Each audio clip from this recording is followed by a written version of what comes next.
Hi, I'm Andy from Loka and this is the Loka Chai Maker. After unboxing, be sure to give it a wash with warm soapy water and a non-abrasive sponge. And it has three main parts: the base pot, the strainer and the fountain lip. We also do have a seal here. If you do have to reassemble this, just make sure that the flatter, wider part is facing upwards.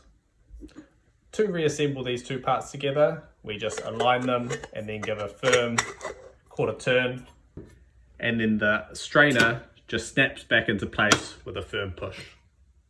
Hey guys, I'm Anish, one of the founders of Loka. So, you've assembled your chai maker, let's make some chai. First things first, you'll need a masala chai blend to add to the Loka Chai Maker. We've included a recipe within our user manual to help get you started.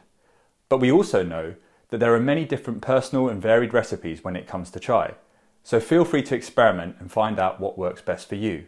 And, if you didn't know, we've also created our own Loka Masala Chai blend, which is specifically calibrated to work with the Loka Chai Maker straight out of the box. So if you haven't checked that out, please do.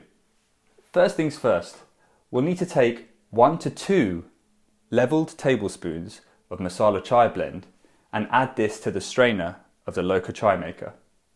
Next, we're going to add the milk and water directly into the top of the strainer here. We recommend using a maximum of 20 ounces or 600 millilitres of liquid and a minimum of 10 ounces or 300 millilitres. This line here indicates the 20 ounce or 600 ml mark, and this line here indicates the 10 ounce or 300 ml mark.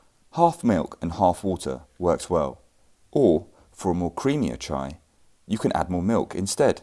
I generally like my chai a little more creamier, so I add about 3 ounces or 100 millilitres of extra milk and reduce the water accordingly. The top row of holes on the strainer you can see here indicates the 13 ounce or 400 ml mark. I top up here with milk and then fill up to the top line with water. We recommend using dairy milk, or for the perfect vegan chai, we love using oat milk. We don't recommend that you use either soy milk or almond milk with the Loka Chai Maker, as these are prone to boiling over, and also they just don't taste as creamy as oat milk. Right, now that that's done, let's get brewing. Hi, it's Nikhil here from Loka, and now it's time to get brewing. The heat levels are really important, so we recommend starting on your smallest burner. And the first time you use your Loka Chai Maker, please stay close to monitor how it behaves so you can figure out the optimal heat settings for your stove. Once you know the right burner size, you want the flames to be covering the base of the chai maker and not coming around the sides. Place the chai maker on your stove at medium to high heat for 6 to 8 minutes until you see the chai fountain. The chai foam will rise and filter through the strainer. It will extract the flavour more effectively, aerate the chai, and most importantly, helps avoid that dreaded boil over. So let the chai fountain run for another 3 to 5 minutes, and at that point, your chai is ready.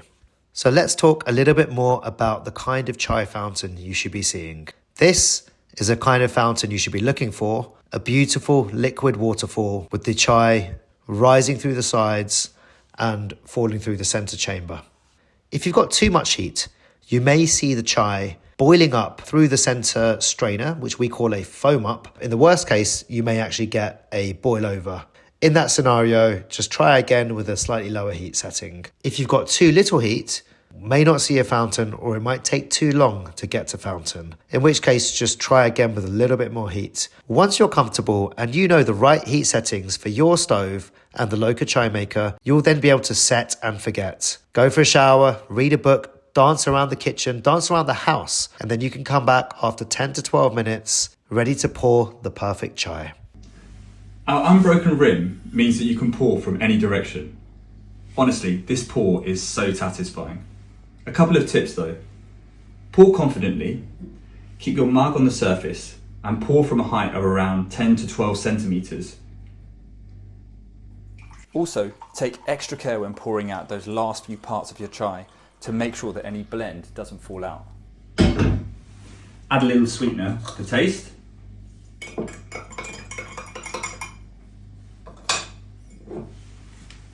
And enjoy. One of the really cool benefits is our integrated strainer, which means that you can remove your used blend and keep this to one side.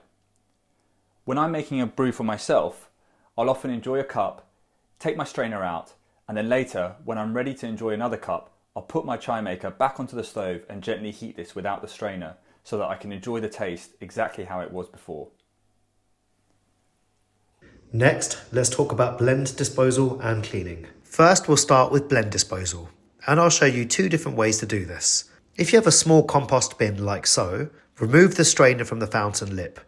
The edges of the strainer can be a bit sharp, so it's helpful to use your knuckles to lever it out. And you can see how most of the blend easily falls out. Alternatively, you can unscrew the base pots from the fountain lip, hold the chai maker by the handle and empty it over the bin like this. So let's get on to the cleaning part. We'll start with the removable strainer, pop it out, and it can be either hand washed or put into the dishwasher. And then we'll move on to the base pot and the fountain lip, which I'm cleaning now. We recommend hand washing to maximize the life of the ceramic coating. The coating makes it remarkably easy to wipe clean with mild dish soap and a soft sponge. Do avoid using sharp scouring pads. And also be careful when getting your hands into the base pot. It has little teeth, but it doesn't bite. I'm feeling good about how clean my base pot and fountain lip are, so I can set them to the side, ready for my next brew.